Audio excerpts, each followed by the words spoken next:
you do you. You concentrate on what you want to say and what you want to do. Of course, respecting them as well. But don't worry so much about what other people are thinking, because you'll never reach your dreams. You'll be so focused on helping them achieve their dreams or living up to their expectations. You'll come away with regret. You want to live your life.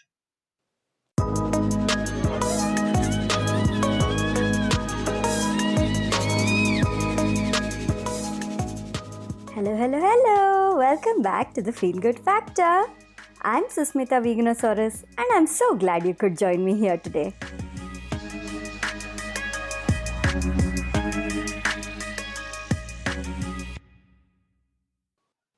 Hello, my Feel Good tribe. I'm back. After months and months of being away, I finally found the time, the space to sit and work on the podcast once again. Many things happened for the last few months of last year and all kinds of changes, but that's a story for another day. Today, I'm back with a brilliant interview with this amazing person. I actually recorded this interview maybe 4 months ago, but I just hadn't had the time to work on it and share it with all of you. And honestly, now while I was editing it and while I was listening to her, it dawned on me that I had no business keeping away all this amazing information from you for all these months. Seriously, like this interview deserved to be listened to so much earlier. And I apologize for that. But hey, I'm here now, and the interview is here and ready, and I can't wait for all of you to listen to it. Hey everyone, I have Karen Warwick here on the show today.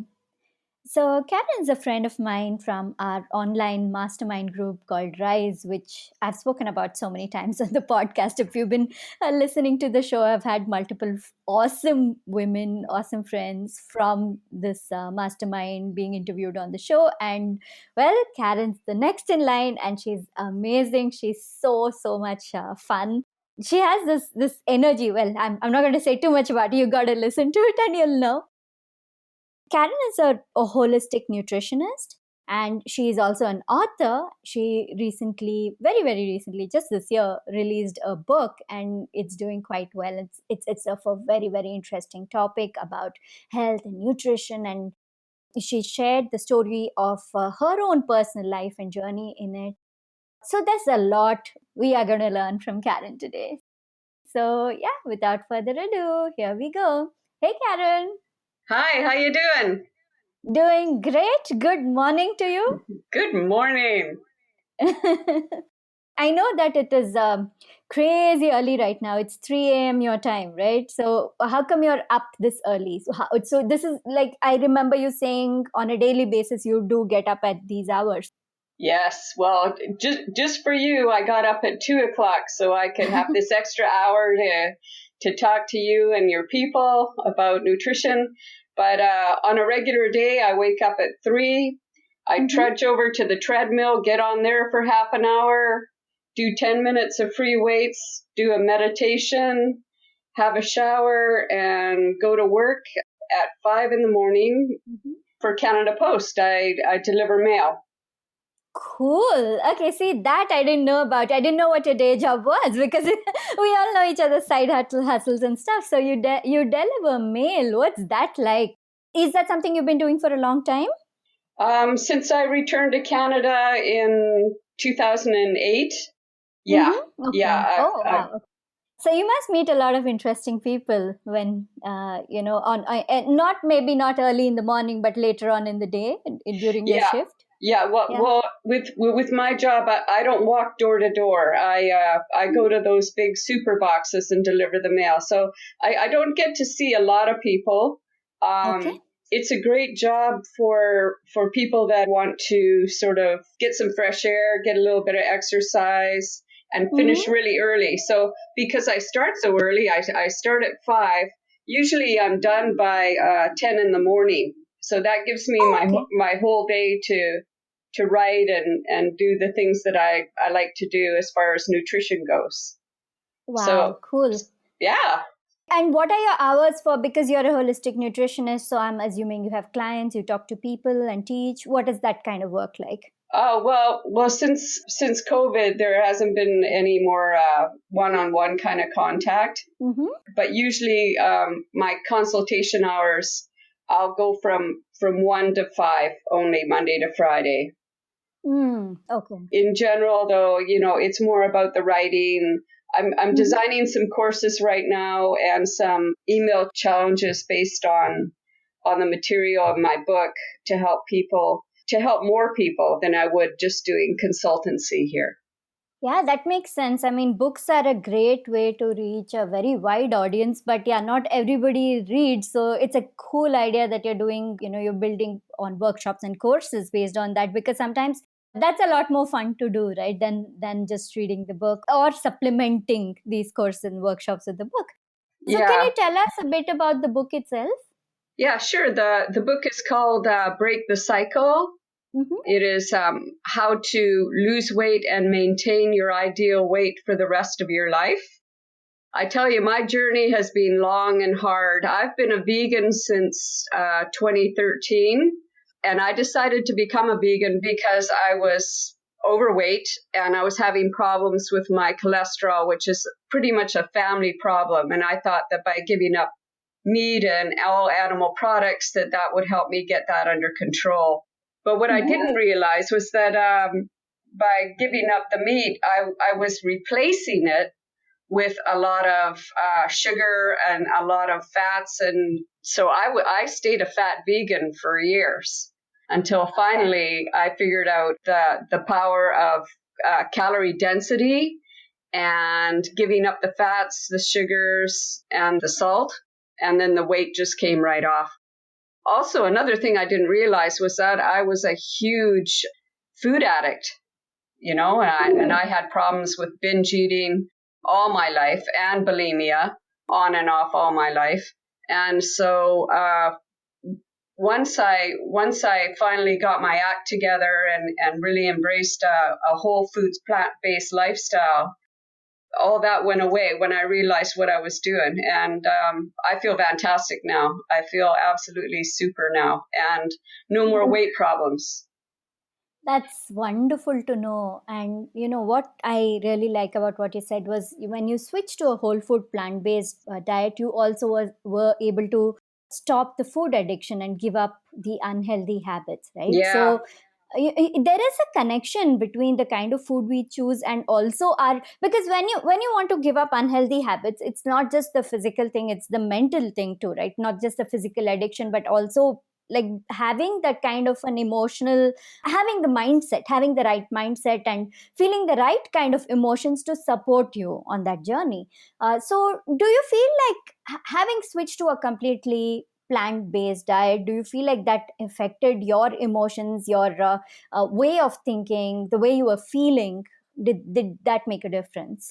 Oh, absolutely. It was huge, huge. I started dieting when I was like 15 years old, Hmm. and so, and everybody who goes on a diet is successful. It doesn't matter sort of what kind of diet you go on. You're usually, you can lose the weight, but you can't keep it off.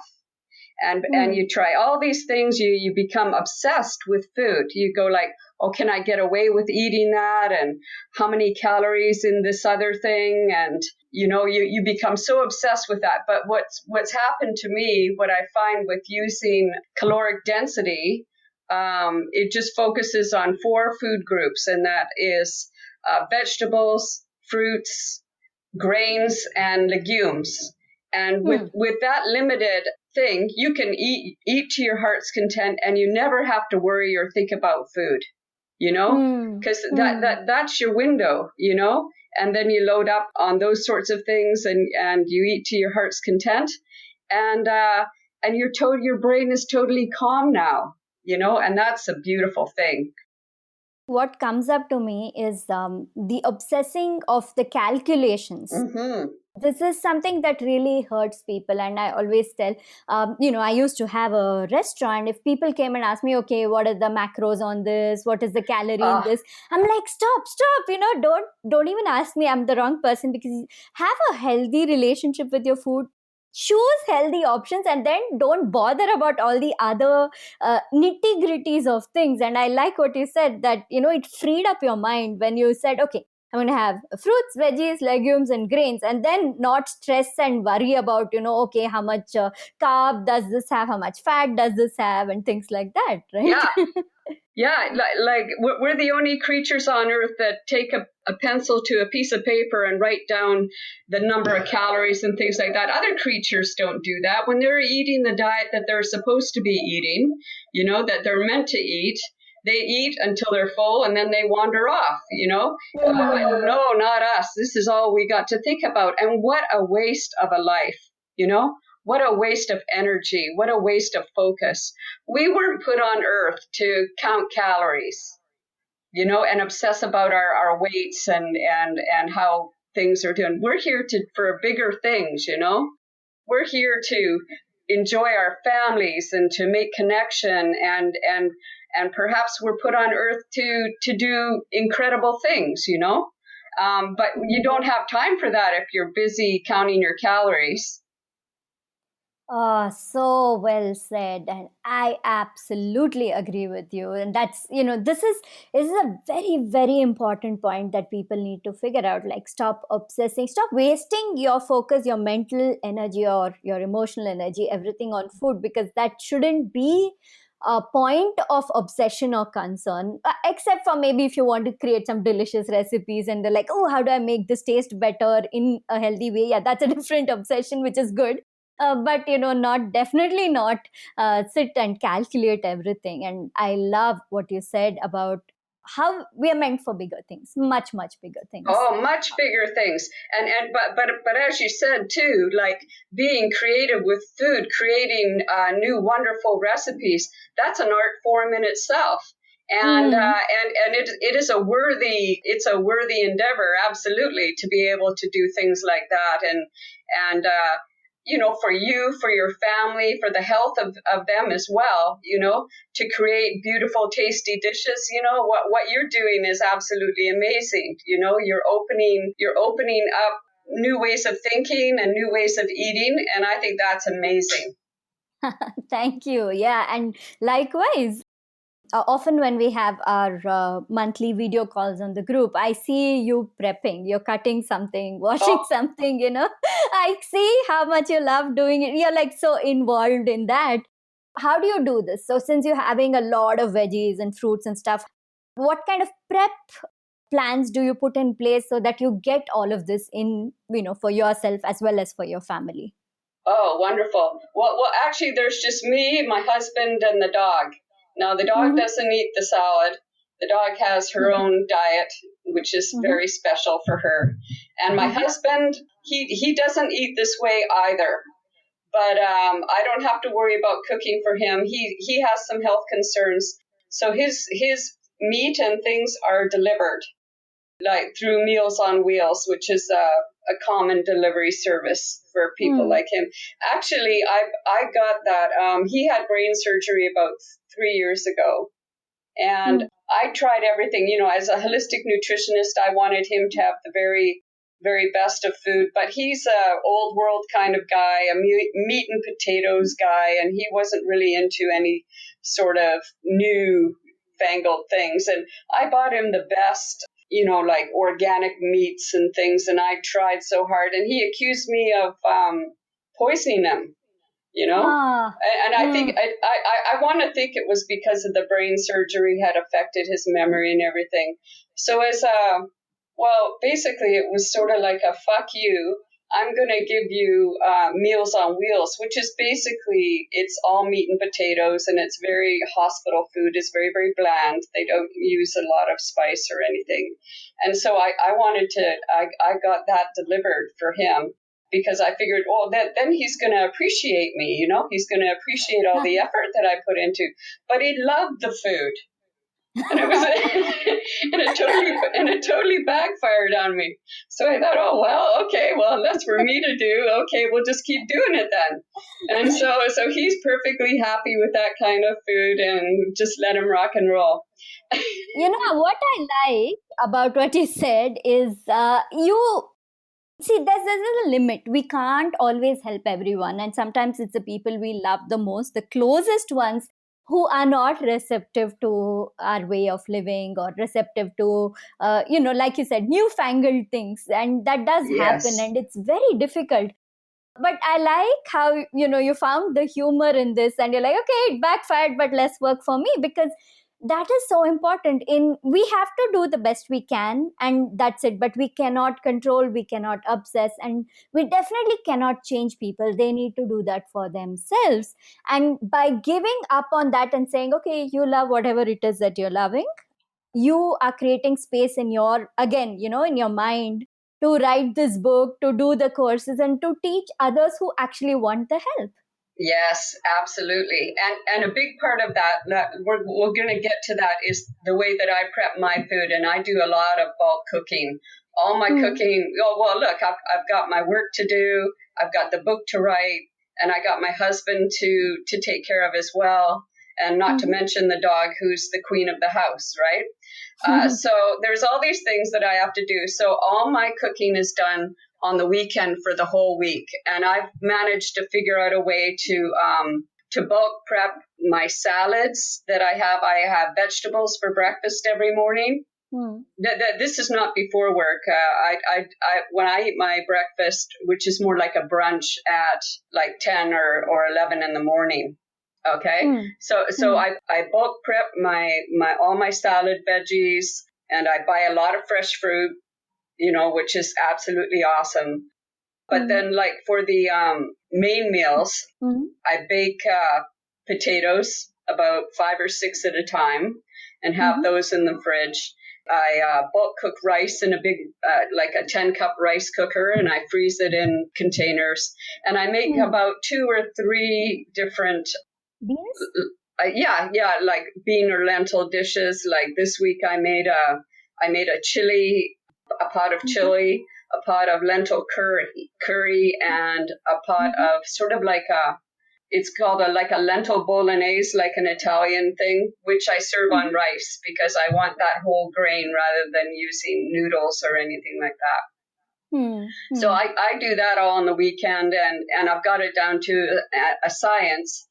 They're all in their own little containers, so all I have to do is take them out of the freezer, and they're ready to go, except, of course, the salad is fresh in the fridge. But, they're all ready to go for the entire week, and then some. If something comes up, I've got plenty that are ready to go. So I'm eating a lot, but I don't have to spend a lot of time in the kitchen.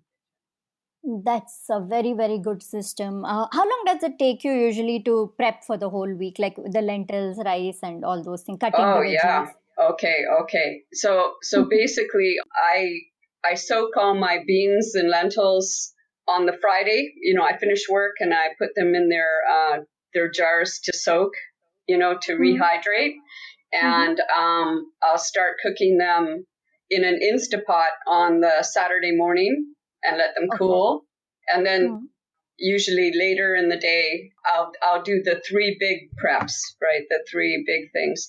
The rice cooker, I make a quinoa dish as well.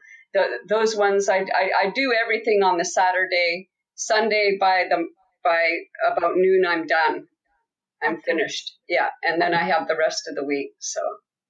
Okay. Yeah, that sounds like a good way to plan things, because especially because you have hours which are not like regular hours, and you're out for especially the morning hours, and you get home at that point of time. Cooking from scratch would be quite difficult, right? So this is a very good system that you've developed.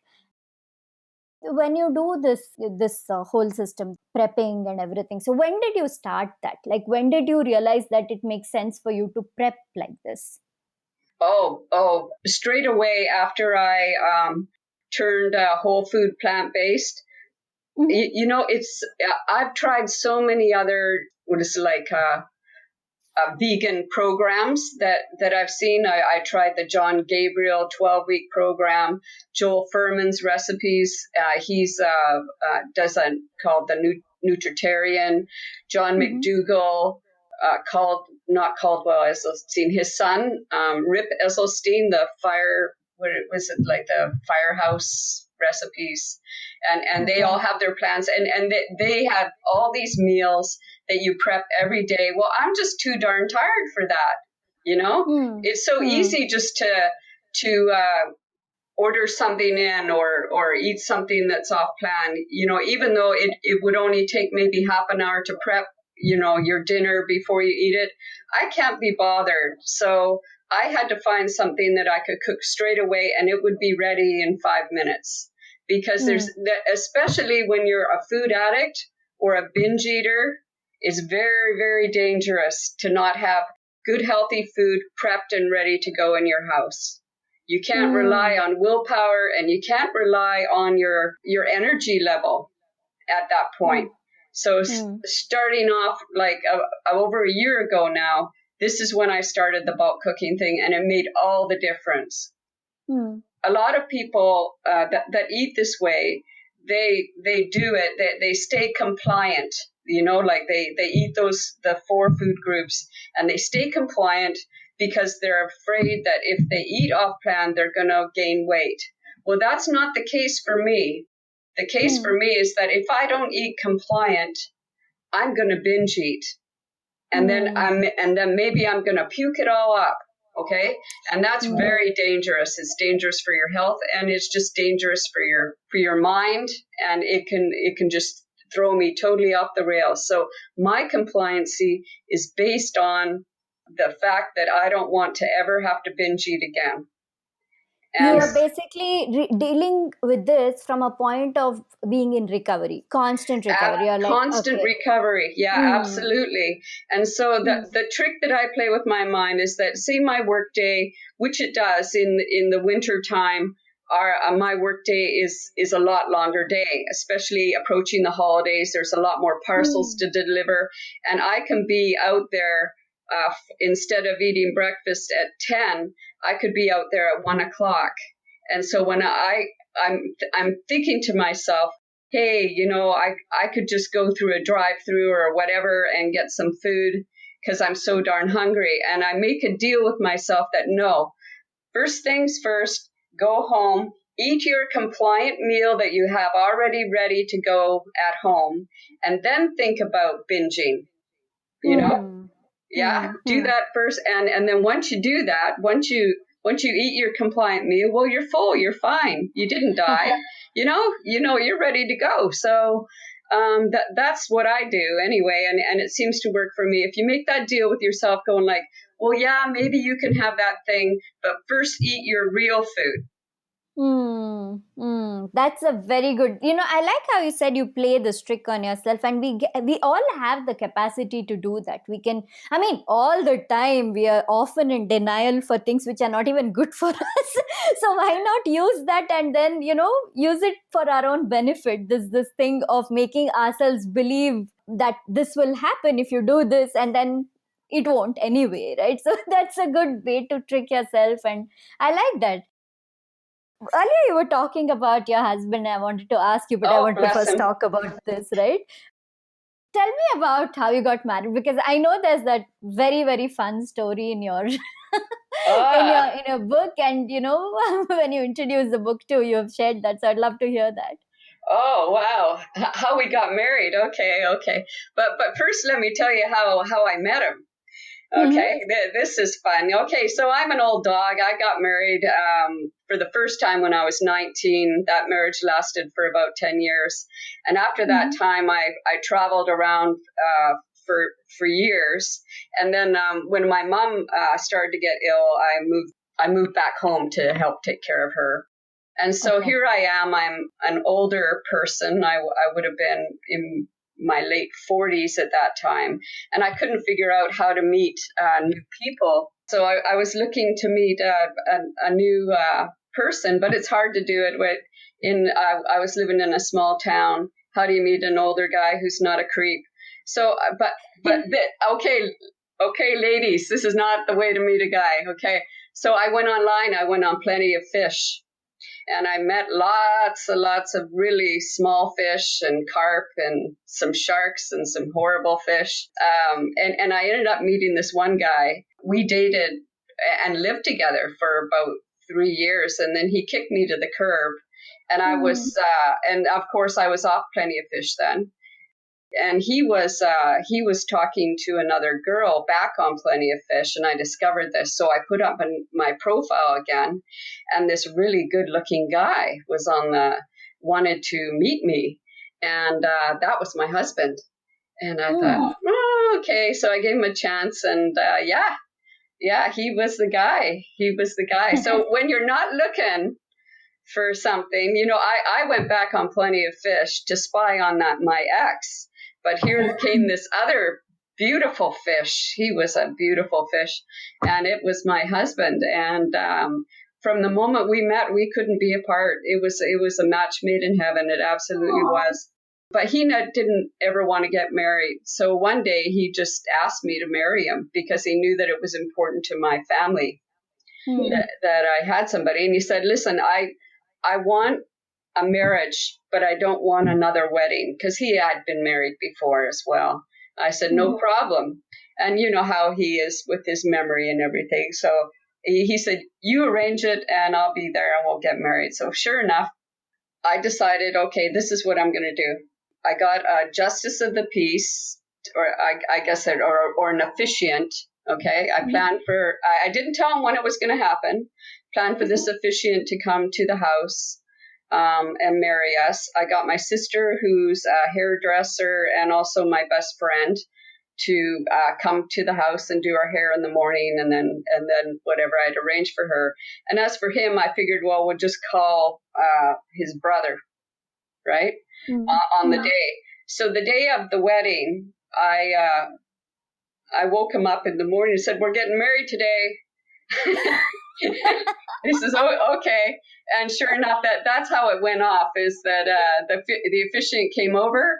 His brother was out of town, so he couldn't have his brother as his best man. So he got a friend who was on the job to come off the job and just stand in for the wedding that we had in the front yard. And we signed the registers, and then we went out for the friend went back to work, and my sister and my husband and I, we went out for a nice lunch at our favorite restaurant, and that was it. And the whole thing cost like $200. So it was a good deal. But the story that you want to tell is about the dress. Yeah, you did speak about the dress in this. This is where you weave in your health story into the wedding story. Yes. But before we get into the dress, I'd like to say, see, so far we've been talking about the food and everything and the simplification of things, right? Like how to take things in stride and then just simplify things for yourself. And you really did that with your wedding, and that's pretty cool. Like that's like, yeah, you didn't need the headache, the fuss, the planning, and people undergo a lot of anxiety and stress when it comes to planning weddings, and you're like, whoop, none of that, and then just okay, today's the day. That's pretty. Yeah. I had to commend you on that. So yeah, tell us about the dress. Oh, the dress. Okay, so I knew, but of course he didn't know that we would be married in a couple of months. So I started looking in the thrift stores because I knew I was only going to wear it once, and I found this very beautiful dress that, well, I thought it was beautiful. It was only $20. It was a simple cotton dress with sort of like an eyelet pattern. It was like A-line dress, like just under the knee. And I thought, oh, this is nice. And this is the dress that I want. But I think it was a size 8. And I thought, yeah, sure, I can fit into that. I didn't even try it on in the store. I bought it. I decided, okay, I'm going to slim down and get into this. This is my dress. Well, anyway, when I got home, I tried on this dress. There was no way I could do the zipper up on this thing. There was so much back fat. You'd have to be stepping on my back to try and do up this zipper. It wouldn't go up at all. There's no way. Whoa. So I thought, oh, well, we're going to need a plan B. So I went out and I bought another dress that was so much bigger. It was like an 18. I thought still thought I looked beautiful, which of course I am anyway in my soul. And Mm-hmm. and it was a lot bigger dress, but and so that's the one I ended up going with. But this other dress, I loved it so much that I kept it all these years. Yeah. It's like one day I was determined that one day I would wear this dress. It wouldn't have to be for a wedding. It's a white cotton dress. I could wear it anytime. And so I saved it and saved it for years. And finally, after all this weight loss, I thought, oh, I bet I could try it on. And it was even too big. And so when I had my photo shoot for the launch of my book, I made sure that I had a picture of me in my dress with my throwaway bouquet, that I had saved as well. So that's the story of the dress. And how many years was it? Like from the time you got married to? Yes. Okay. Yeah. Funny, like things line up in a pattern.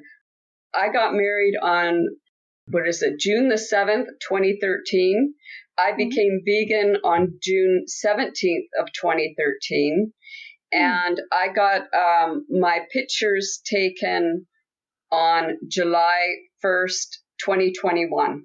So just last month. Okay. Yeah. Wow. Yeah. So your vegan So 8 journey years. started after you got, just soon after you got married, which is pretty cool also, to know that a lot of big things happen in your life at around the same time then. Yeah, for sure. That there's an old joke that says that when you get married, the bride hopes to change the groom, but the groom hopes that the bride will never change.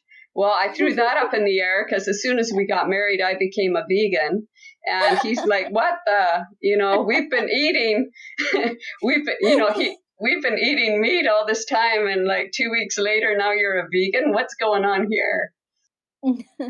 So I changed straight away. I like that turning vegan. Your marriage survived that. That's pretty cool because that's again something you hear people with with close relationships. They change as people completely because it's not.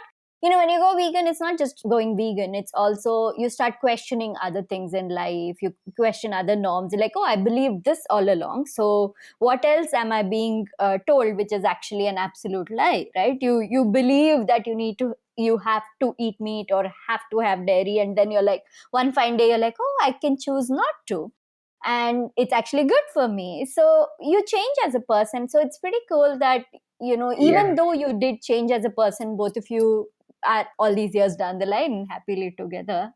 Yeah, well, with the thing, here's just something else about like when you get old and you're well, not that I'm old, but when you get older and you're in a relationship, like you start a new relationship. This is something I learned. All the relationships that I had with men earlier in my life, you always have insecurities and you always have secrets about revealing who you really are and what you really want with your new partner. And in the case of my husband, from day one, I thought, you know what? I'm going to do this relationship differently. I'm going to lay it all on the line. I'm going to tell him exactly who I am, what I want, secrets about my past. Take me or leave me. And he was the same way with me. There were no secrets at all. And it made all the difference. So for me, the transition to vegan, he's like, oh yeah, whatever. And we have a live and let live thing. We don't want to spend the rest of our lives fighting or arguing about such silly things. It's like, oh, you do you and I'll do me, and let's just love each other, for who we are. And that sort of freedom is amazing. I love that. And what you said about as you get older, things change with the relationship. But it also brings me to this other thing, which I remember you saying. You're like, as you get older, you give less fucks. You're like, okay, I don't about anything in life in general, right? This is something that I always admire, and I've felt this way as I've grown older too, from say when I was in my 20s, how I was in my 30s to 40s, and now when people turn the decade like I always tell them, like, oh my God, it's going to be amazing. It's going to be more freeing for you. Don't even worry about turning 30 or whatever. Like, I feel like it's only gotten better because of the freedom that you experience. So tell us more about that, like your thoughts on that. Yeah. Oh, yeah, for sure. It's because I think you've gone through it. So you become much more tolerant of yourself and of other people, and you realize what things are really important. When people, especially when you're young, I'm talking like a young someone in their 20s or whatever, you give a lot of importance to what other people are thinking or what they see when they look at you, how you look, how you appear to other people. And it really doesn't matter because everybody's thinking about how they appear or what they're going to say and how they measure up to the tribe, so to speak. But as you get older, you realize, no, those things really aren't that important. It's you respect people, you tolerate people, and you respect and you tolerate yourself. And you just let that flow over you, and you're going to get older. Things are going to change. There are going to be big rocks in your path or things on your journey that you cannot anticipate. You enjoy today. You do your very best to shine on as your authentic self, and beautiful things will happen for you. I love that. That is beautiful. I see that. I see you embodying it. When you talk, there is no ounce of being conscious. Like, No. when you're in the group, like there's absolutely none of that. You're like, this is Yeah. me, all of me. And that makes everybody who's watching an example like you live up to that and want to be that, because more than anything else, it's yes, the achievements are great, how you're helping people is great, all that is great, but what's more important is seeing how happy you are as you are, right? So you have more happy days than the sad ones, because you're like, whatever, right? Yeah, exactly. Whatever, you take it as it comes. You can't waste. I'm begging you younger women, don't waste your energy on worrying about or fearing to try things or worrying about what other people are thinking. You do you. You concentrate on what you want to say and what you want to do. Of course, respecting them as well, but don't worry so much about what other people are thinking, because you'll never reach your dreams. You'll be so focused on helping them achieve their dreams or living up to their expectations, you'll come away with regret. You want to live your life. Oh, yeah, so true. And that is very, very good advice. And I do hope a lot of the younger women listening to this really contemplate on it and take it in, because I wish when I was in my 20s, somebody told me this. I'm sure you Oh, wished yeah. it too, right?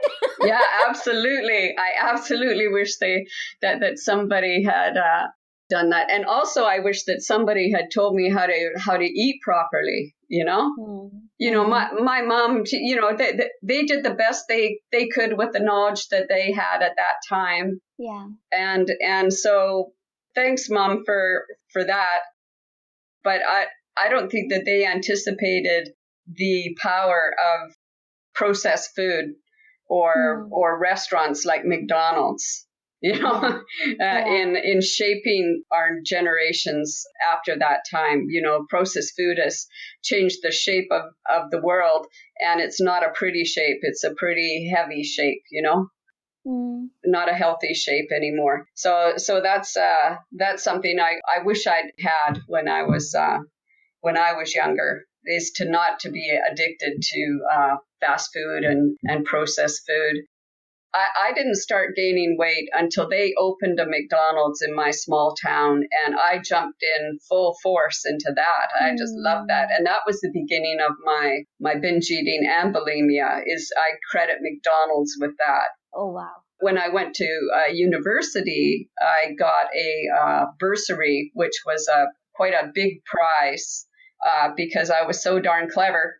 And And with that money, this is long before things like Skip the Dishes or DoorDash or things like that, where they deliver the food to your door. My husband at that time, my first husband and I, we didn't have a car, so we would phone a taxi service to pick up McDonald's for us and deliver it to our house. Mm-hmm. And then years later, when I was working in Indonesia, I was working as a academic coordinator for an English school. McDonald's came to Indonesia, and it was a big deal, right? But obviously, a lot of people couldn't afford it. So McDonald's would actually phone me at work and ask me if I wanted what I wanted to order, and they would deliver it by motorbike to me at work, McDonald's. So how can you get away with it from an addiction like that when they're actually phoning you? Yeah, they're treating you like royalty, and they're like, oh, what would you like? We'll bring it to you. Yeah, exactly. Wow. Yeah. Okay, that's quite something. I'm glad you realized how terrible that fast foods are, especially the meat heavy stuff, but also even, anything processed. Oh. And you particularly mentioned sugar and salt and oil and things like that. Oh, yeah. Do you absolutely not have any sugar at all? And if you don't, No. Cool. And so what do you do for dessert? Like when you have a craving for dessert, what do you do in alternatives? Oh, great. That's a great question. Fruit is amazing. Fresh fruit is amazing. I eat a pound of fruit every day, and it's only like 300 calories. So fresh fruit is my go-to. I'm not a big person for like baked goods or cookies or things like that. That's not really my thing. But there's lots of recipes that are out there. I make what would you call it, like an apple cobbler or an apple crisp, whereupon you just use fruit. You use fruit as your sweetener. Like for a replacement for ice cream, I make nice cream. And it's just frozen bananas that you put in a blender or like a Vitamix with a little bit of oat milk, and you blend it down, and you have a beautiful soft serve ice cream. Or frozen pineapple is also really nice. And that's called a dole, where you from the Dole Pineapple Company that they serve at Disneyland. So that's a good way of doing it. But you can replace sugar using fruit in almost everything. I seldom sweeten with dates or raisins simply because of the caloric density, because dried fruits have a lot more calories per pound, compared to fresh. But in a recipe, for example, I make a lovely salad dressing that does require a bit of sweetness. So I use pears to sweeten it up and also to thicken the texture. And it gives it just a little bit more sweetness. There's a lot you can do with oats, using oats as a base, like for cookies and muffins, and using fruit as the sweetener. And you know what? You don't even miss the sugar. You really don't. As you become addicted to a particular substance, like sugar, for example, you never, the first bite is too much. But then every bite after that is never enough. And that's true. Like you think it's so sweet. Like, for example, if you buy yourself a big chocolate bar and you say to yourself, I'm just going to have one square of that chocolate. And you have that first square. And before you know it, the entire bar is gone. You can't stop. So you have to find a way that's more within keeping of the way our ancestors ate, to enjoy sugar in its natural form that gives you that sweetness, and yet you're not destroying your body. And I want to point out something that maybe you guys don't know about sugar. And this is important for those that are getting older. And actually, when you want to start with your younger. Collagen in your skin, to keep it nice and young and plump, is destroyed by the 3 S's. Okay? This is what destroys the skin. Sun exposure, like serious sun exposure, smoking, and sugar. Sugar breaks down collagen. So that's when you look in the mirror, and you want to keep your skin young and beautiful. And oh, here we go again.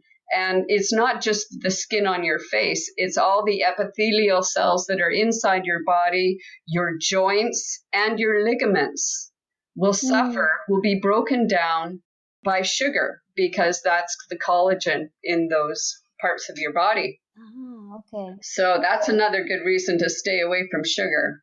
Wow. But natural sugar found in fresh fruit, that's the way to go. And you were saying you won't miss it anymore, which I know what you mean, because when you're addicted to sugar and you're having a lot, you'll just keep having it. But once you wean yourself away from it, even a little, like even dates are too sweet sometimes, Absolutely, right? Absolutely. Yeah, no, that's the truth. Yeah, so yeah, like you do start enjoying the light sweetness and everything. And even for the people who do say have sugar in terms of like maple syrup or something a little more processed but not exactly white sugar, even that can be addictive. But that also, if you reduce it over time, you'll need less and less of it, and it's possible. If you try it, it's possible to reduce it. It's like absolutely a done thing. And it's good to know that you connected it. See, I did not know about the connection to collagen and sugar. I knew about the addiction and all the other, but this is a very, very interesting point and something important to know, because yes, skin is important, that's a different matter, but more importantly, all your ligaments and stuff, right? That's so important to protect. Yes. Yeah. And also sugar is really, it's highly inflammatory, right? For your entire body. It's affecting everything, and it's just not a good way to go. And also, our bodies, we run on sugar. We run on glycogen, our brains and our muscles. We do need sugar, but sugar is converted from all carbohydrates anyway. And you really don't need the excessive sugar. And I also want to point out, you might say, oh, well, maybe I'll have like an artificial sweetener then, and then I'll get my sugar, and that's a good idea. That's absolutely not a good idea. That's worse than regular sugar. It is worse. It is just a total chemical. It's designed to spike the dopamine in your brain, and it is highly addictive. And let's just talk about it from a weight loss standpoint. And that is that what happens in your brain when you take your stick of sugar-free gum, your primitive brain can't tell the difference from that dopamine release, whether or not it's real sweetener or real sugar, or if it's an artificial sweetener. And so it just sees sugar. And it lights up on your brain, and it flips a switch, and it says, sugar is coming, sugar is coming. And then you get the cravings. So, you know what I mean? Like, it's just pushing you towards your cravings falsely. It's tricking your brain into thinking more sugar's coming. Your body says, where's the sugar? And it won't shut up about it. It'll keep talking, So don't think that that's the way to do it. It's definitely not. Yeah, so I agree with what you're saying about the artificial sweetness, and I often tell this to people. I'm like, you might as well just have like white processed sugar than the chemically artificial. Absolutely. We find all these what we assume are clever ways to trick ourselves, when all, like you said, all you have to do is just go more natural and have more fruits. Yeah, right? Why do all this? Yeah. People, I think of myself as a deer. The animal, the deer, right? Okay. And you look at deer, and none of them are fat. They eat what they're designed to eat, and then they go on their way. So I think of myself as a deer. Now, the only creatures on earth that are fat are the ones that aren't eating the natural diet designed for their bodies. And those are humans and the animals that they feed. In dogs and zoos and cats and things. oh yeah, yeah, You yeah, see? yeah, And the animals yeah. they feed. And Hmm. so if you eat a diet that you are designed to eat, natural, whole food, plant-based, you won't have a weight problem. Hmm. You And will be you're what you're and meant to be, you the will shape that be you're born to be. you will be the deer that you're meant to be. Hmm. Hmm. Your body will be healthy and fit, and it is the vehicle that will take you through life in good health, and Hmm. it will carry you through your genetic potential to the day that you just fall asleep, and that's the end. So why rob yourself of health till the end by eating something as mundane as processed foods? Hmm. You Hmm. know, That's a good point. get your joy from natural foods and get your joy from life and Hmm. family and love. Hmm. You know, That's a beautiful thought to end this discussion on. It's so true, and it's, I say the very very wise words. Get getting your joy from what is good for you, basically, right? So, yes, yes, and for it's all sure. there. It's right there for us. It's accessible. It's not even like it's not. Yeah, no, and it's inexpensive. You know, Hmm. it's Hmm. inexpensive to eat this way. Yeah. I'm just looking up at my shelf here, and I have all these big jars of every kind of bean and lentil, and the beautiful colors, and they're all ready to go in my Instapot. And they're dried, and they're sitting there, and they're so inexpensive. You Hmm. know, Hmm. my big splurge is on fruit. Yeah, Hmm. like some fruits can be more expensive, especially imported fruits, that are a bit more exotic. And that's my big expense, and that's nothing, you know? Yeah, yeah. And you're saving on all the medical bills in the long run. Absolutely, When people absolutely. say vegan food is expensive, I'm like, still, even if you buy the most gourmet, most expensive food, and then you are having it, like you said, okay, imported fruit, if you get it imported from really far away, and then, it really piles up the cost and everything, even then, you're still saving in the long run. Oh yeah, for sure. With your health, and there's nothing more precious.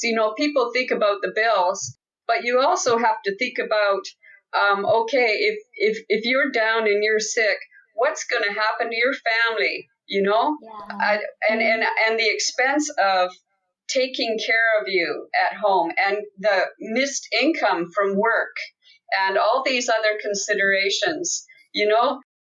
That junk food that you're eating is so much more expensive in so many ways. mm, mm. Very true. Absolutely. Well, Karen, I think this was a great discussion, and there's so many points that you brought up that that really drive home the importance of choosing clean eating, as well as just taking life as it comes. That's just what I love about what you said. And I see that through the way you've lived, writing your book now. You recently celebrated your 60th, am I right? Yes, Yes. yes, I Yeah, did. see, like at 60, you're like, okay, I'm an author. I decided from 59, I decide to be an author. By 60, I'm like, yes, my book is released. It's pretty awesome because it goes to show you can be anything you want, do anything you want, as long as you're loving and caring and respectful to yourself. And I really appreciate how you embody that, Karen. Yeah, I spent a lot of years wasting my time thinking about other people and doing other things. I figure I got another 40 years to really turn it around and and do the things that I want to do. Write more books, design courses, help more people, and stay on this way of eating to ensure my health to the end of Mm. my genetic potential, and that's my plan. Lovely plan. I can I'm waiting to watch as you grow now. I'm moving forward too. uh, There's only one way but up now. I tell you, I've got the energy and the confidence to really go for it now. So wait and see. I love that.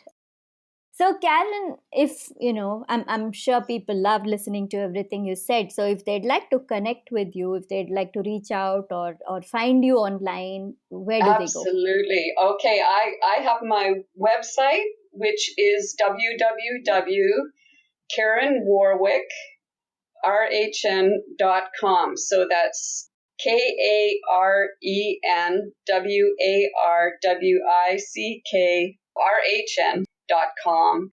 And that is my website. And you can Mm-hmm. contact me through there.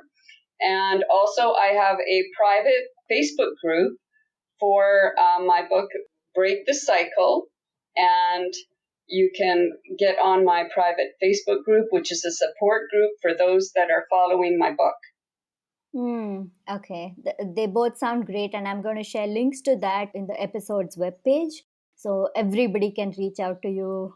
And yes, everyone, Karen has a fun energy and lots of wisdom to share. So please do follow her. Buy the book. We're going to share the Amazon link to the book too. So read it. There's a lot more to gain here. So I hope you do follow her and take advantage of all the wisdom. Thank you so much, Karen, for waking up so early in the morning and being here on the show. Oh, thank you, Susmitha. It was an absolute pleasure, and it was absolutely no problem at all for me to wake up and talk to you because you're just awesome. Thank you. Bye. Bye. Hey, lovely people. If you enjoyed this episode, you are totally gonna like everything I sent in my Feel Good Tribe newsletter. I send out emails once or twice a month with secret stories, fun updates, life and business tips, vegan guidance, and so much more. Go to my website veganosaurus.com, that is veganosaurus.com, and scroll down right to the bottom to be able to sign up to the newsletter. Thank you so much for listening to this episode of The Feel Good Factor. I'm Susmitha Veganosaurus, and I'm looking forward to talking to you again very soon. Bye!